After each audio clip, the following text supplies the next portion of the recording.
The National Institute of Mental Health estimates that 1 in 5 Americans is dealing with some form of mental illness. In light of that, the parish communities of Mary, Mother of God, Immaculate Conception, and the Cathedral of St. Peter have come together to form a new support group for those people suffering from mental illness. Joining me now to discuss this new ministry in greater detail, it's a pleasure to welcome Deacon Ed Schoner, the permanent deacon here at the Cathedral of St. Peter. Ed, for the benefit of our viewers who may not be familiar with your personal story and how you lost your daughter, Katie, last year, tell me a little bit about that and how it inspired this new ministry. Yeah, our Katie was a wonderful, beautiful, vibrant young woman who struggled with bipolar disorder since her late teens. When she was 18 or 19, it was her first incident with bipolar, and she went through college and she was doing quite well into her 20s, but it was always a struggle. As anybody with mental illness knows, there's ups and downs and highs and lows, particularly of bipolar disorder. And we talked about it a lot. Katie was quite open about it, and she was always looking for support and always looking for people that she could lean on in her life. And I'd like to think, as our family, we did that, and she talked openly with her friends. But she used to say occasionally it was difficult to find support groups. She lived here in Scranton, she lived in New York, she lived in Columbus, Ohio, but it wasn't as easy as you would think to find a support group, especially a spiritual support group. And I have to say that one of the more difficult places to find support was in the church. The church generally doesn't have support groups for people with, that are struggling with mental illnesses. So before Katie died, she died from suicide in August on a really bad day when she was particularly low, but before she died, we were talking about the need for mental illness support groups within the church, and we were starting to get ideas together on that. So of course, after she died, certainly I was set back for a couple months, but now even more inspired to move ahead with this. And there's other deacons in our diocese that are familiar with the issues around mental illness. Jan Mraz has been associated with the National Alliance of Mental Illness for many, many years here, and Deacon Pat McDonald is a social worker who's been involved with these issues. So the three of us have gotten together and we're starting this ministry. And the first thing we'll be doing is offering a spiritual support group for people that have a mental illness, that have the diagnosis. Speaking of this new support group, tell me a little bit about it. Is it necessarily group therapy? It's not at all group therapy. I mean, there's group therapy you can find with your therapist and with your doctors. That's the place to go for group therapy. What we're going to offer is, one, a place just where people can socialize, because so often people with mental illness feel as though they're isolated and can't talk to anybody about it. So this will be a place where they can come and be with people who understand, and they can talk about it and they can get to know each other. So a big part of this is, quite honestly, is just simply social, just being with other people, and we'll have a break with refreshment and coffees and donuts and stuff you don't really need to eat, but we'll have it there to socialize with each other. And the other big part of this will be to pray together. We'll pray, we'll ask for Christ, of course, to be with us as we carry this cross of mental illness. We'll ask for Mary to comfort us. There's other saints within the church that understand. Many of the saints themselves dealt with mental illness. So it'll be a time to come together for prayer also. And we'll be doing it on the second and fourth Saturday of every month at 10 o'clock. And that's going to be held here at the Cathedral Rectory? It'll be at the Cathedral Rectory. It's for people that are familiar with the Cathedral. It's the building next door in Bishop's Hall, which is the basement area of the Rectory. There's a big room there. We'll be doing this.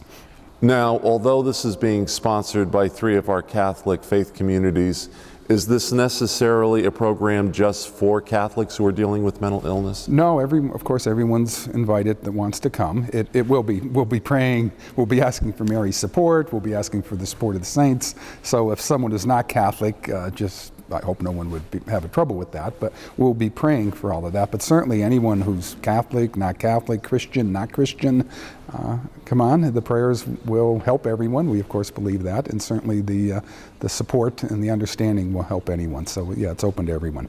It is specifically aimed for people with an illness. Maybe at some point in the future we'll be able to provide a support group for their families and loved ones that support them. But this group is targeted specifically for the people with the illness. In addition to that element of prayer, there is also that opportunity where people who will participate in this new group will have the opportunity to share their personal stories with others who are going through the same struggles.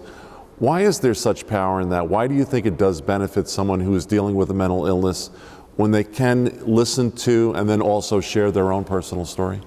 People with mental illness, I've come to understand and appreciate is that there's such a sense of stigma that you can't talk about this. And so that's what this will engender, be able to let people talk about it so they don't feel so isolated, so that they know that other people understand, other people are going through a similar sort of thing, and just have that sense that you're not alone, you're not isolated. It's nothing to be ashamed of. It's nothing that's a character flaw or that's a weakness in your faith. It's something that, as you said at the introduction here, 20% of the people in this country struggle with a mental illness. That's a lot of people. And so many of them feel as though they're isolated and can't talk about this. So that's what this will do, just give a sense of community. Church is community. That's a central part of what Christ taught us, is that we're all in this together. And we give them this, we hope that it'll give them this sense of community and support, that Christ and his church understands and loves them and wants to support them. Deacon Ed, quite often someone who does attend a group like this, they're a little bit reticent to speak up. And I think there may be that element of fear and anxiety that they will be expected to speak in front of a large group. For people who might be a little reluctant because they're afraid of speaking up, what would you say to them in order to make them feel a little bit more at ease? Yeah, of course, if a lot of times people just want to hear. So particularly if you want to come and just listen, that's certainly encouraged. Just come and listen. And a lot of times that'll make you feel better, just to sit there and realize that you're not alone. And for those people who do want to talk, of course, there'll be an opportunity to talk. Maybe I can just briefly describe what the session will be like. We'll break it into two parts. So the first will open, of course, with prayer. And then the first part will be a general sharing. How is your life going? How are things? Where are you struggling? What's good? It'll be short, maybe 45 minutes or so. And we'll go around the table and just generally share with how our life is. And then we'll take a break. And then we'll eat all those things that you don't need to eat, donuts and cookies and that sort of thing. And we'll have coffee and drinks. And it'll be a time to socialize.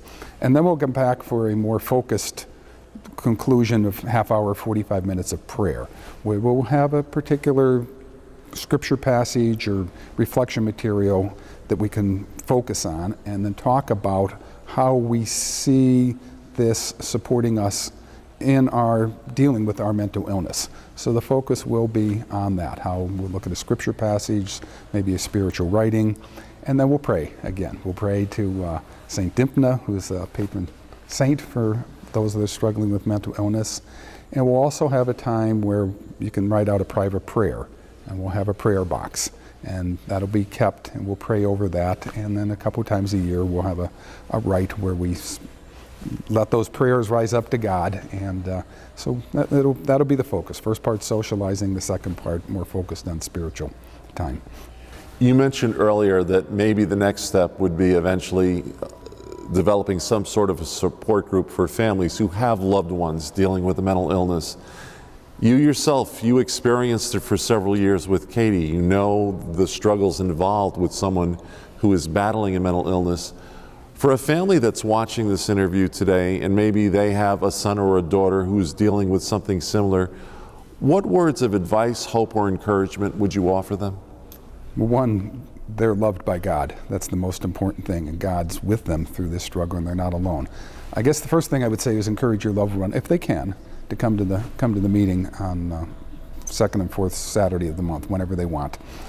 For the loved ones and the families, perhaps our next step will be to support group for them, where they can come and talk about it amongst themselves with each other. I know myself, as the father of a wonderful daughter that had a mental illness, I at times was isolated because people around you don't know what to say to you about it.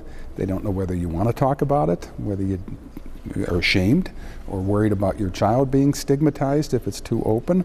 So you need a place to go to talk. And so we hope that we can be providing that in the future. But if anyone listening to this would be interested in something like that, please call the cathedral and let us know. We're trying to gauge the amount of interest there would be in that type of group for the families. But that seems like the logical next step.